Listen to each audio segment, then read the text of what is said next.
understand this coming from.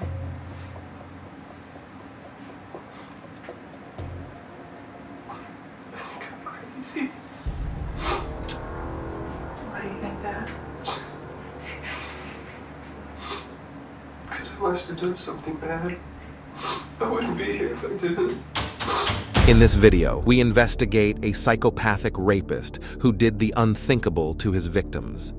This is the tree investigators say Matthew Hoffman left the remains of his victims. The hole you see here, cut by investigators to retrieve the three.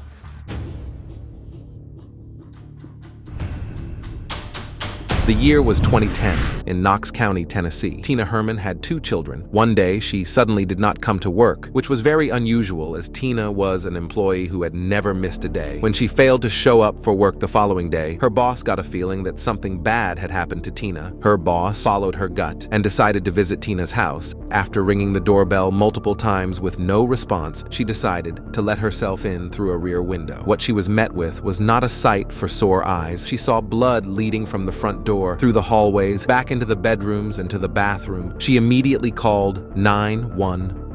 When detectives arrived on the scene, they immediately saw distinct patterns. There were 3 different bloodstain patterns in 3 different rooms, and they saw drag marks from each of those bloodstain patterns that led them into the bathroom. Oil had been poured on the ground, and detectives interpreted this as an attempt to set the house on fire and burn the evidence to the ground. The oil led to a significant amount of footprints, and the size of the shoe was 7.5. They concluded that the shoe belonged to Tina's 13-year-old daughter, who had walked out of the house, and detectives prayed that she was still alive. Another day goes by before detectives learn that Tina's best friend, Stephanie Sprang, also had gone missing and was last seen the exact same day as Tina. While searching Tina's garage, detectives discover a major clue in the case: a shopping bag filled with 2 tarps and a package of heavy-duty garbage bags. Detectives were able to track down the purchase and a video of the person making it. Video cameras caught the suspect leaving the store in a Toyota Yaris. Detectives then checked all the Toyota Yaris in the county, and at the bottom of the list, they found Matthew Hoffman. His appearance was very similar to the person they saw on the CCTV footage. He was even wearing the same shirt in his license picture as he was in the CCTV footage, a coincidence that did not serve him well. Police rushed over to his house and broke down the door. They found Matthew sleeping. He was known for his fetish with leaves, and inside his house were a bunch of them. He was also known for climbing trees. It is safe to say Matthew is quite the weirdo. In his house, a dresser was pushed up against a door leading to the basement. After removing the dresser and going down into the basement, they discovered 13-year-old Sarah. She was alive. They found her tied with bungee cords wrapped around her wrists, ankles, and feet. She also had work gloves on her hands. Sarah later confirmed that Matthew had in fact sexually assaulted her. We will now analyze the interrogation of Matthew Hoffman. When I mentioned the names, are you picturing them in your head? Last place you saw them? Is that what you're doing? Tina alive, Matt? Sarah's alive. Sarah's alive and well. Yep. As of now, Matthew is in control, and interrogators are waiting for him to respond. You're bothered by it, Matt.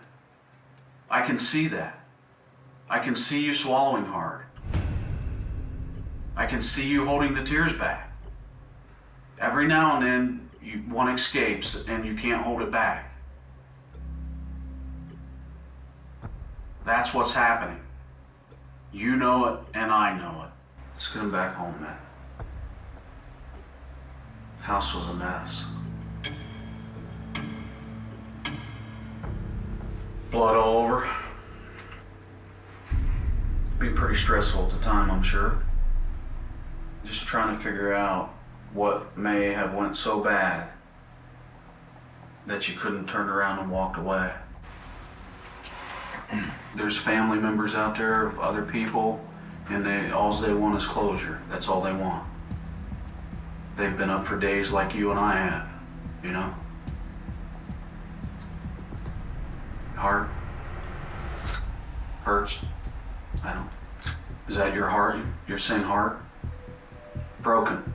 Your heart's broken because of what happened? No? Someone broke your heart? Was your heart broken? Interrogators have now managed to get a slight reaction from Matthew, who was most likely trying to resist a connection to the interrogators. But this small piece of communication was a breakthrough and an opportunity the interrogators recognized. I mean, you could have done things a lot differently. So you must have some feelings for it.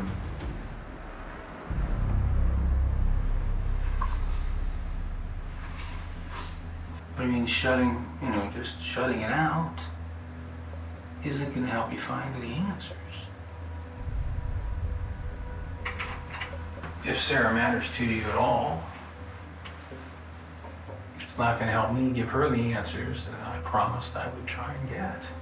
She is a really lovely, special young lady. I told her that I would do my best to try and find her mom and her brother. I mean, she has reason to think the worst. The longer she has to kind of ride this roller coaster of uncertainty, wondering what's happened, if she could have done anything, and all that whole package, the worse it's going to be for her. The interrogator wants to come off as a friendly person who is there to help Matthew. This also makes Matthew more likely to respond, as he obviously doesn't want to come off as cold towards the young girl.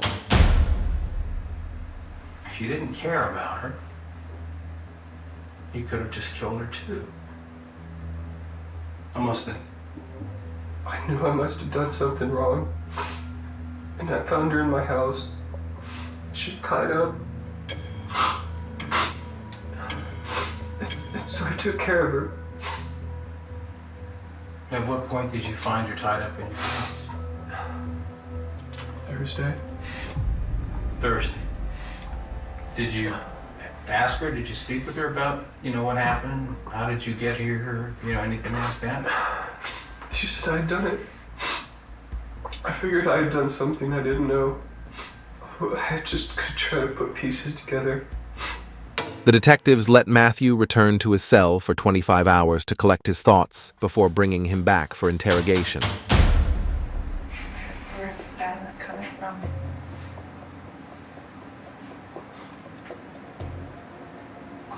I think I'm crazy. Why do you think that? Because I must have done something bad. I wouldn't be here if I didn't. Think about what it would be like for you if any of your brothers or sisters, I don't know how many you have, or your mom, something happened to them. You never know. You never find out where they are, how they are. I agree that closure is good. I can't give it to him. I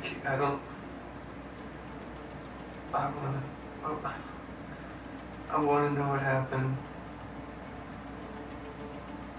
But I'm afraid to know what happened.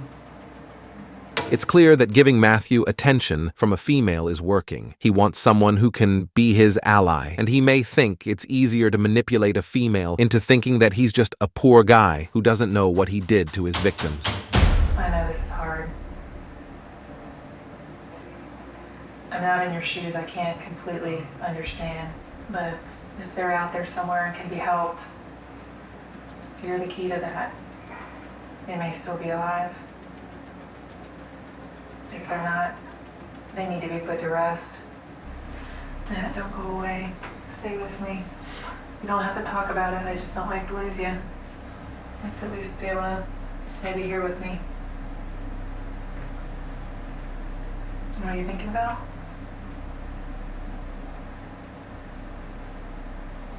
My mind just goes numb. Not holding on to shame.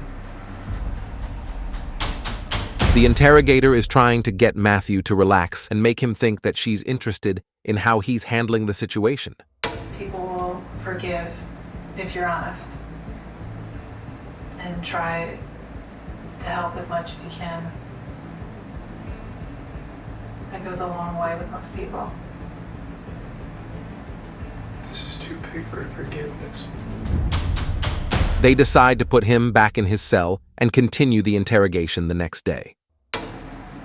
So I had a really horrific dream last night. It I saw some really disgusting stuff in the big garbage can.